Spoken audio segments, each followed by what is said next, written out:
Question 2, to recognize the Leader of the Opposition. Speaker, not all good news. Friday, we learned that the Sask Party member for Cutknife Turtleford was arrested and charged as part of a human trafficking investigation by Regina City Police. Of course, this is completely inappropriate conduct for anyone, let alone a sitting member of this Assembly. And this just after a year ago, Lyle Stewart invited Colin Thatcher, a convicted wife murderer, to attend the throne speech. What does the Premier have to say to Saskatchewan people who see a troubling pattern from the Sask Party MLAs while Saskatchewan maintains some of the worst rates of violence against women in the entire country? Good question. Recognize the Premier. Thank you very much, Mr. Speaker. And I as well learned on Friday of an incident involving a member of the Legislative Assembly. The government was contacted by law enforcement indicating that there was a member that was charged. Mr. Speaker, I put out a statement subsequent to that indicating that this individual no longer would be serving in the government caucus, Mr. Speaker, due to what can only be described as vile and disgusting behaviour, Mr. Speaker. Decisions that most certainly should not be made, Mr. Speaker. The consequences from the government perspective were swift.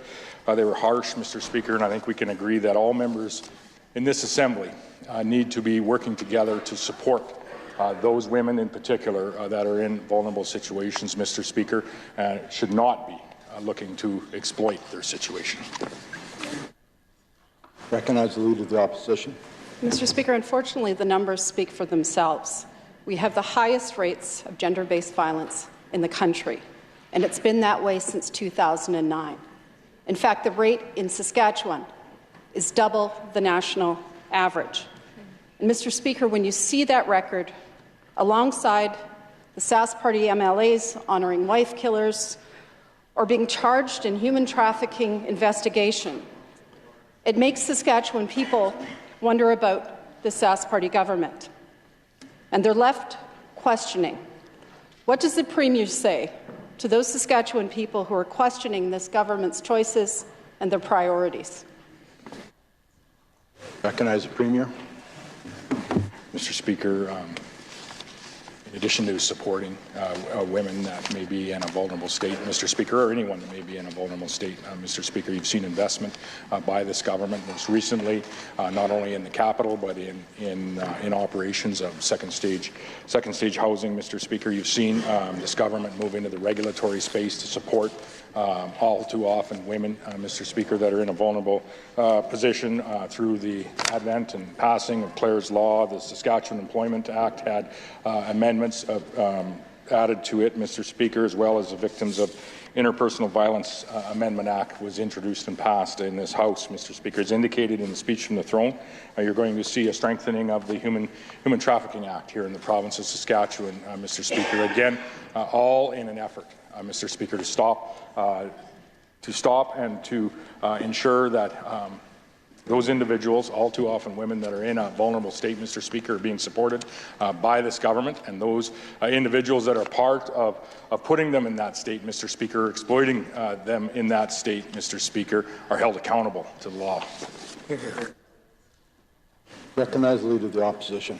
Mr. Speaker, again, highest rates of gender-based violence since 2009 in this province.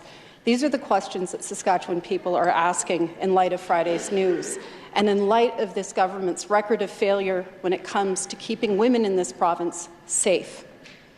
Documents tabled in the Assembly show that the most recent wait lists for counselling for survivors of sexual assault currently sits at 291 people. And the average wait time for those waiting for this service in the North after a sexual assault, Mr. Speaker, it's 3 to 6 months. That's their record. And based on the conduct of their MLAs in the government caucus, it's fair to question if fixing this simply isn't a priority for that government. How does the Premier defend his record and his choices, and how is this, Mr. Speaker, building and protecting Saskatchewan? Hear, hear. Hear, hear. Recognize the Premier. addition to the amendments to laws in the province, Mr. Speaker, that I had mentioned in the previous answer, amendments already conducted and passed on the floor of this Assembly, amendments that are forthcoming in this very session that were alluded to in the speech from the throne, Mr. Speaker, is almost $30 million that has been provided in this very space to support individuals, Mr. Speaker. There's just under $9 million that is supporting 12 provincially funded transition houses and 3 residential programs, and for immediate needs for families or individuals, Mr. Speaker, to address their shelter needs. Just under $1 million in the operational funding for second stage housing, which I also alluded to in a previous answer. Just $1.9 million as well to 14 different agencies, Mr. Speaker, offering family violence intervention programs across the province. 1.7 to sexual assault service providers in the province. Just under $1 million to family intervention or the rapid support teams, or the first teams providing assistance to law enforcement, as well as others when there's a domestic disturbance to call, Mr. Speaker. And so there is almost $30 million of investment in this current year's budget, Mr. Speaker, which builds on top of a number of the legislative and regulatory amendments that have been made and those that are coming this session as well. Recognize the Leader of the Opposition. Million, Mr. Speaker. That's almost as much as they lost in the Ames debacle. But, Mr. Speaker, clearly this tired and out-of-touch government is failing Saskatchewan people and especially failing Saskatchewan women. That's right. We see that when it comes to violence against women, and we also see it in health care.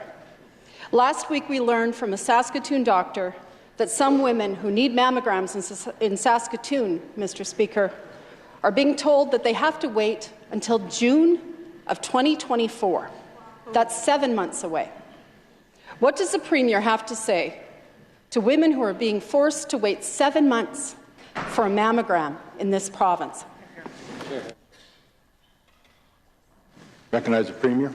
Again, Mr. Speaker, this care in this investment in diagnostics and cancer care is an area where this government has invested heavily, Mr. Speaker. Cancer care investment is up about 183% since we've had the honour to form government, Mr. Speaker. Currently, there's 8 locations across the province that are conducting mammography services. We have a mobile unit that travels around to various communities, I believe about 40 different communities in the last year, to make that service more accessible. But this is an area where we do need to build some capacity, Mr. Speaker. And so the Minister of Health is actively engaging with a number of private deliverers, Mr. Speaker, so that we can look at potentially some public investment in the private delivery of additional mammography services for Saskatchewan people, so that we can ensure that they have access to the care that they need.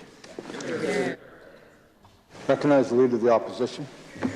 Let's say this clearly, Mr. Speaker. 7 months is way too long for women in this province to be waiting for a mammogram. Full stop. Mr. Speaker, these delays, these long wait lists, they don't just happen on their own. It's happening because this tired and out-of-touch government simply isn't making this a priority. It seems that this is a government too focused on kids' pronouns or trips to Dubai, or putting out fires in their own caucus to focus on what matters in healthcare and what matters to women. The annual report from the Saskatchewan Cancer Agency shows that the number of mammograms done last year is down 10,000 scans. What's the plan to turn this around so that Saskatchewan women don't have to wait for months for a mammogram? Recognize the Premier.